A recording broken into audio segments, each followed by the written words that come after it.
talking about? I knew he was gonna be here. And you knew I was gonna pull up. That's why I came. Did you know I was gonna pull up? Oh God, I knew he was gonna be here. Did you know I was gonna pull up? AC, where you at? Did you know I got a text message, nigga, from 3 o'clock. And you got a FaceTime for me and you didn't answer. I don't know your number. Let's talk about it. But now you know. Save it.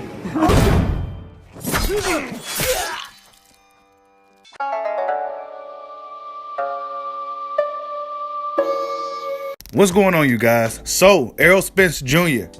tweet saying that we'll be switching spots soon. Now, we already know what he's talking about. He's talking about the ESPN's updated pound for pound list. You know, we've seen the Ring magazine ones. Nobody really paying attention to that one. That one was a bunch of bullshit. But the ESPN one looks a little bit more accurate to me. And Errol Spence said that we'll be switching spots soon. He didn't tag him. He didn't do anything like that.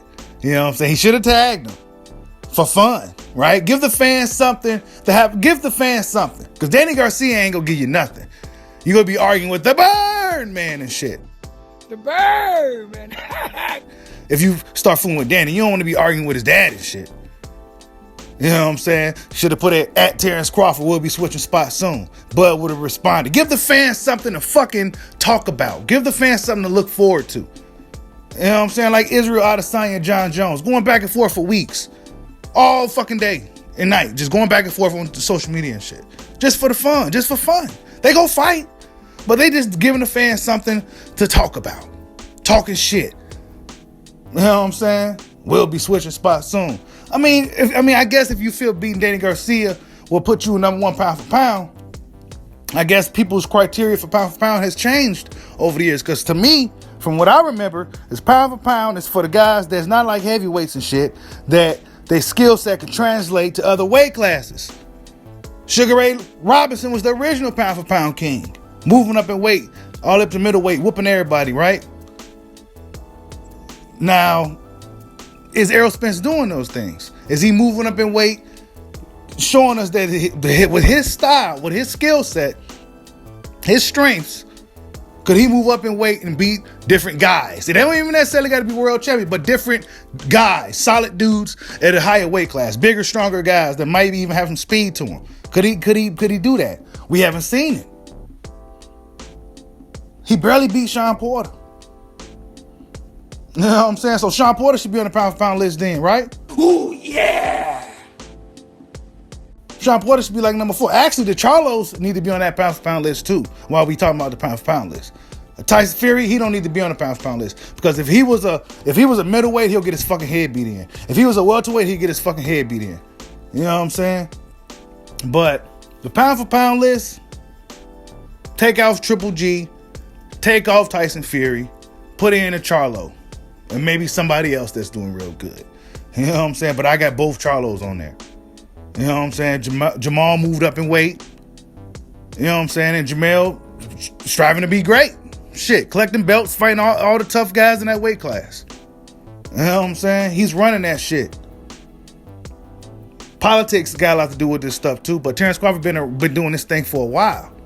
Consistently dominating the opposition. No close calls, no split decisions. You know what I'm saying? Just beating everybody. Beating everybody consistently. Yeah, he may not have no fucking big names, but man, why the big names ain't trying to fight this guy? Did you ask yourselves that? Why they ain't trying to fight Bud? Oh, he's number 1 pound for pound list now. Everybody see it. How come nobody trying to fight him? Errol Spence talking about, we'll be switching spots. Well, if you want to be switching his spot, if you want to take his spot, I think you should go ahead and beat him for that spot. Why don't you go ahead and fight him for that spot? But you see, the Errol Spence fans don't like to hear that type of shit. But that's just real boxing fan shit. You got to beat Terrence Crawford for his spot. You know what I'm saying? You got to beat him for his spot. Danny Garcia ain't cutting. We seen him beat before. We seen him get gifts before. The gift Garcia. You know what I'm saying? I like Danny, but I'm just saying they got these nicknames for these guys.